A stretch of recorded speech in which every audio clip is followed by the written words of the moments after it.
प्रणाम। आश्रम, आश्रम की प्राण, साधु, संत और संत की प्राण या साधु की प्राण समाधि जैसे आश्रम भले ही कितने सुंदर हो, फूलों के पौधे, कुछ वृक्ष या संबंधित सजावट वहीं पर हो, पर यदि इन सब के बीच में एक ईश्वर दृष्टा महापुरुष हो तो परम शोभनीय है, यानी परम शोभा है, शोभा। और इन सब के बीच में से यदि ईश्वर दृष्टा महापुरुष की गैर हाजिरी हम सोचे, तब देखेंगे कि सभी प्रकार की सजावट, बाहरी सुख सुविधाएं, श्रृंगार सब कुछ होने के उपरांत भी कुछ समय के उपरांत जैसे वह परिस्थिति भा नहीं रही है, अच्छी नहीं लग रही है। शुरू में तो बढ़िया लगेगी, कोई संसार के कोलाहल से आए, शहर से आए, नगर से आए, गाड़ी, धुआं, धूल, बहुत प्रकार की दिक्कतें, पारिवारिक, सामाजिक और मानसिक, इन सब के बीच में से आने वाले जनों या इन सब के बीच में से आने वाला जन जो है व्यक्ति, उनको आश्रम की ऐसी परिस्थिति शुरू में काफ़ी भाएगी, यानी अच्छी लगेगी, क्योंकि कुछ हरियाली है, कुछ पेड़ पौधे, फूल, पक्षियों की अलग अलग प्रकार की आवाज़ें और शहर तथा नगर की जो अनावश्यक गतिशील जिंदगी, हापाधापी, उससे काफ़ी दूर ये माहौल या कुछ दूर ये परिस्थिति, इसलिए शुरू में मन को सुख देने वाली होगी। यह परिस्थिति भाएगी काफ़ी, पर कुछ घंटे, एक दिन, 2 दिन बीत जाए, 3 दिन बीत जाए और उस आने वाले व्यक्ति के पास मनोरंजन का कोई साधन ना हो, मान लेते हैं मोबाइल ना हो या और कोई उनकी साथी ना हो, तब धीरे धीरे उनकी परिस्थिति दूसरी प्रकार होगी, मन उबने लगेगा। क्योंकि अकस्मात इस प्रकार की परिस्थिति में आने से मन में जो आनंद या सुख का अनुभव हो रहा था, इंद्रिय के लिए वह सुख या आनंद नया था उस समय के अनुसार, पर समय के साथ साथ वह सुख भी पुराना होता जाएगा और उस व्यक्ति के पास विकल्प भी नहीं है। तो ऐसी स्थिति में आश्रम की वह परिस्थिति जो शुरुआत में आने वाले दिन जो उनको काफ़ी भाई थी, समय के साथ साथ ये भी फीकी होती जाएगी, क्योंकि इंद्रिय में यही खासियत है। कोई नई जगह में चले जाए, नई जगह में, तो शुरुआत में वह जगह काफ़ी अच्छी लगती है, पर समय के साथ साथ वो अच्छी लगने वाली जो भीतरी रंग वो उड़ने लगती है धीमी गति से। या ये मनोदशा पर निर्भर है कितनी तेज वह रंग उड़ेगी, मनस्थिति पर। यदि ऐसी स्थिति में उस आश्रम में कोई ईश्वर दृष्टा महापुरुष हो, जिनकी अंदरूनी सभी गुत्थियां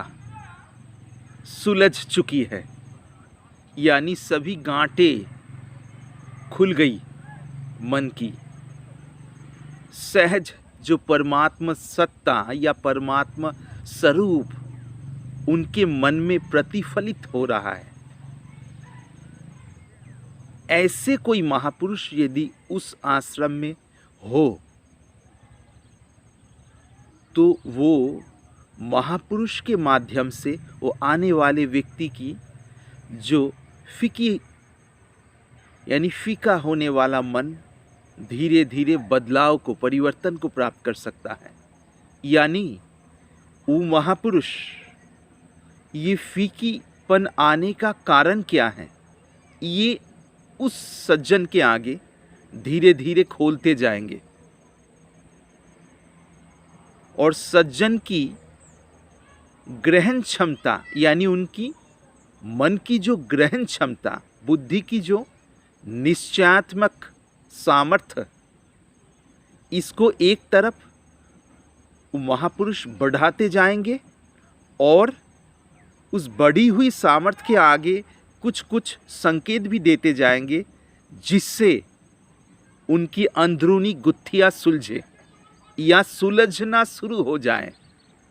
ये अनुभव भी उन सज्जन को हो, यानी उनके अंदर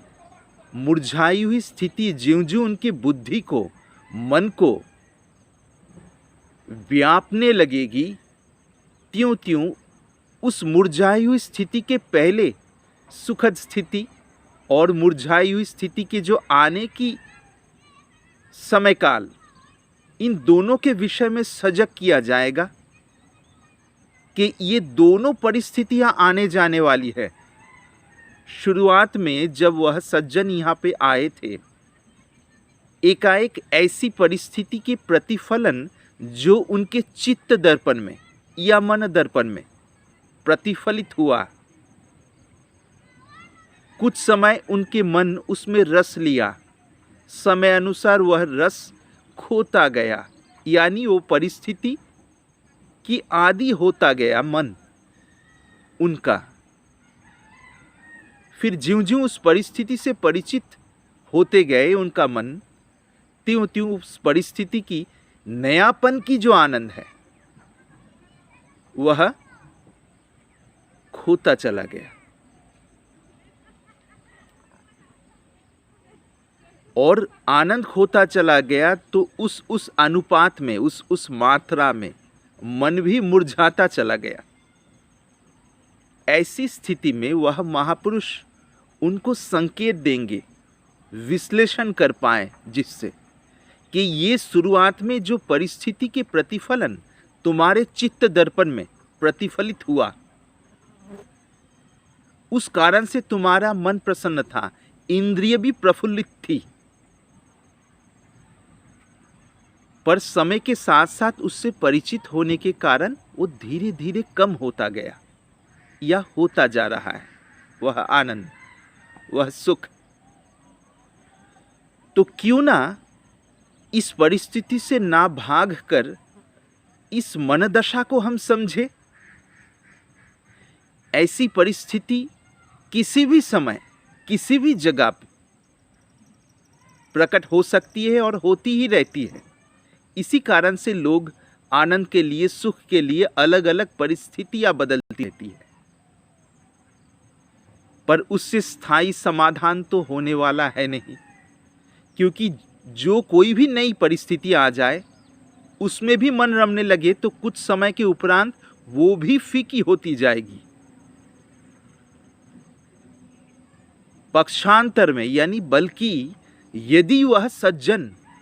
सभी परिस्थिति को ज्यों का त्यों स्वीकार करने में उनकी बुद्धि धीरे धीरे अपने आप को तैयार करने में समर्थ हो जावे, सत्संग के संकेत और उसकी निरंतर अनुशीलन के द्वारा, तब धीरे धीरे एक परिस्थिति इस प्रकार की आएगी जब वह सज्जन यह अनुभव करेंगे कि सभी परिस्थितियां आती जाती है, पर हमारा मन उस परिस्थिति में रस लेने के लिए उसमें डूबता है, समय के साथ साथ रस खो जाता है, यानी फीकेपन आने लगता है, फिर नई परिस्थिति ढूंढता है वही मन। तो यदि वैसा ही ढूंढते रहे और फीकेपन की दुख यानी चुभन अंदर पाते रहे, तो ये कोई आंतरिक प्रसन्नता की स्थिति थोड़ी है, बल्कि सभी परिस्थिति को यदि हमारा मन दर्पण या बुद्धि दर्पण या चित्त दर्पण ज्यों का त्यों ग्रहण कर पाए, तब सहज आनंद की आस्वादन होने की द्वार खुल जाए। तो उसलिए हमारी बुद्धि को इस प्रकार शिक्षित करे, इस प्रकार तैयार करे कि सभी आने जाने वाली परिस्थितियां और परिस्थितियों में बदलने वाला मन, ये तो बदलते ही रहते हैं, क्योंकि इनके स्वभाव ही यही है। इन स्वभावों में हमारी बुद्धि को यदि हम छोड़ दें, बुद्धि इसकी गुलाम हो जाए, तो कभी कभी दुख, कभी सुख, इस प्रकार की द्वंद्वात्मक दशाएं आती रहेगी और अंदर चुभन और कभी सुखद दशा बदलते जाएंगे। इसके बदले में यदि हम हमारी तरफ से पसंद और नापसंद जिसके आधार पर कर्तापन टिका रहता है, इन दोनों को ही छोड़ दे मानसिक स्थिति में, या छोड़ने के लिए अनुशीलन करे सत्संग के संकेत के आधार पर, और उस अनुशीलन कहाँ तक आगे बढ़ पा रहा है, यानी आगे बढ़ रहा है, ये भी समझे वैसे महापुरुष से जिनके अंदर उस परमता की अनुभूति उतरी। इस प्रकार करने से आने जाने वाली सभी परिस्थितियों की सहज सुख की अनुभूति होगी और कोई भी परिस्थिति अधिक लहर भी नहीं उठाएगी और जाते वक्त यानी फीकी होते वक्त दिल में चुभन यानी दर्द दे के नहीं जाएगी। तभी तो सहज समरसता की अनुभूति जीवन में शुरू होगी, अन्यथा केवल तात्विक बातें सीखनी होगी। योग आदि के अभ्यास केवल शारीरिक स्तर पे यांत्रिक रूप से होते रहेंगे,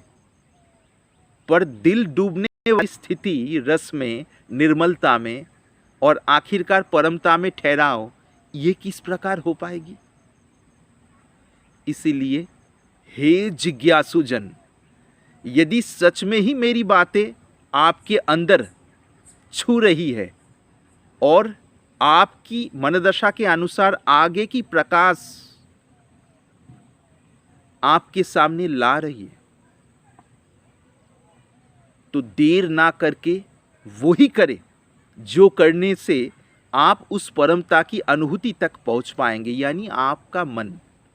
आपकी बुद्धि पहुंच पाएगी। अन्यथा दूसरे शब्द में बोले तो उस परमता की अनुभूति आपकी तैयार किए हुए चित्त दर्पण में, संस्कार मुक्त चित्त दर्पण में उतर आ पाए। आंतरिक प्रणाम के साथ।